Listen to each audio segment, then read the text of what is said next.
Hello everyone, welcome to the Adkup show. Today in this video, we will talk about how India, which represents almost 18% of the global population, will adapt to deglobalization, and will it be able to establish an industrial base which can sustain its growing young population. So without wasting time, let's get started. First off, India is a country which is counted in a low-income category, but has a massive potential to become a big consumer market and also a big producer of finished goods. Now, a lot of people think that India is already a big market, but wait, in reality, Indian market is smaller than German market, but still India is a big growing market, unlike Germany which is on decline. We know for the fact that globalization is coming to an end, and probably by the end of this decade we will see drastic decline in free movement of goods and services as countries adopt protectionist policies like tariffs and trade war gets intensified. In this case, it also means that movement of capital is going down and investors would prefer investing in established markets which are stable. And guess what? The US president is leading this fragmentation from the front. But this is not happening for the first time. In order to understand this, we need to look into the history since the start of Industrial Revolution. Now, if you look in this chart closely, then we will find out that the first phase of modern era globalization, that is after Industrial Revolution, started in the 19th century in around 1870s. With new technologies and modern trade policies led to this what we call the first phase of globalization. India during this era was a colony of Britain.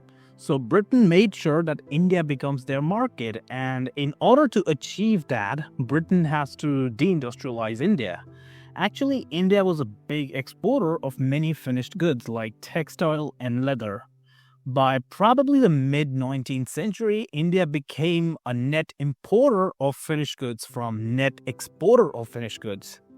Now, coming back to globalization, the first phase of globalization continued until the early 20th century, and after that we can see a steep decline in globalization.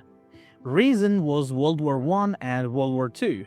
But after both wars ended, we witnessed the second rise of globalization, but it wasn't as big as the first one.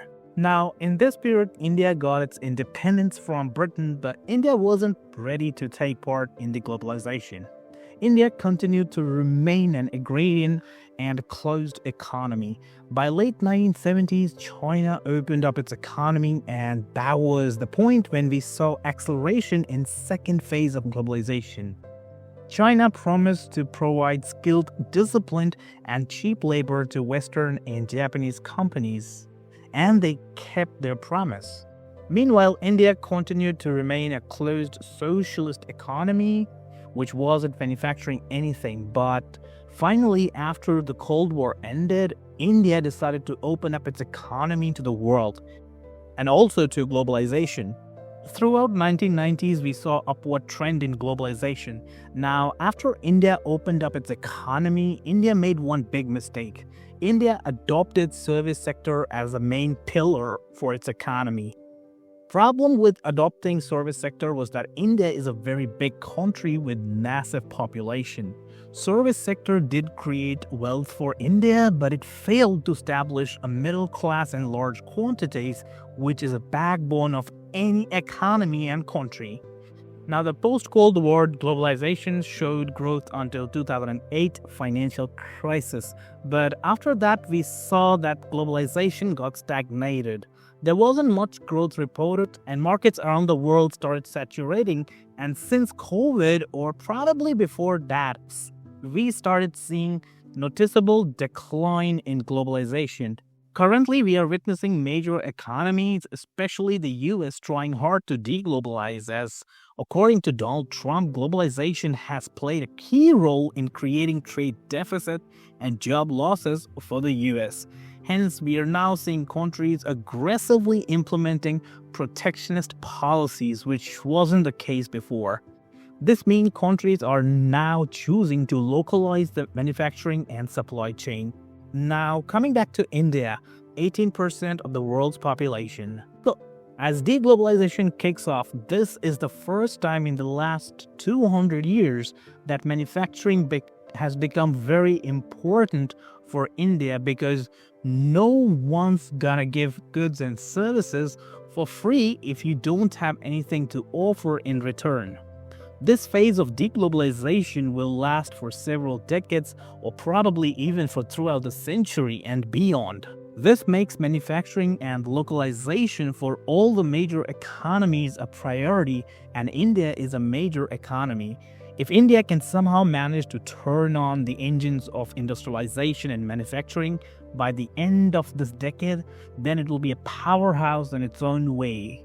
And I'm not talking about building few roads or bridges. I'm talking about reversing the trend of being a non-industrial manufacturing economy, which started more than 150 years ago during the colonial era.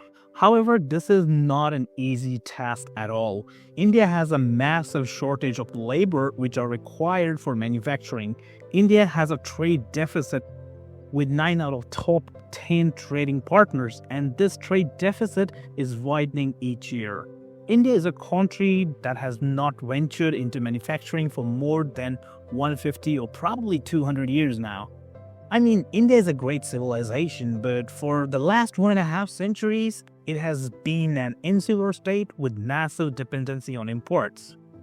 Unfortunately, the path for India isn't easy like it was for China, as China is a dictatorship and India is a democracy which has been extremely low performing since its independence. For example, in the last 77 years, India's GDP growth crossed 8% only 9 times, and 4 times of that happened in the last 10 years. This clearly shows that India struggles to achieve basic growth despite being a low-income country.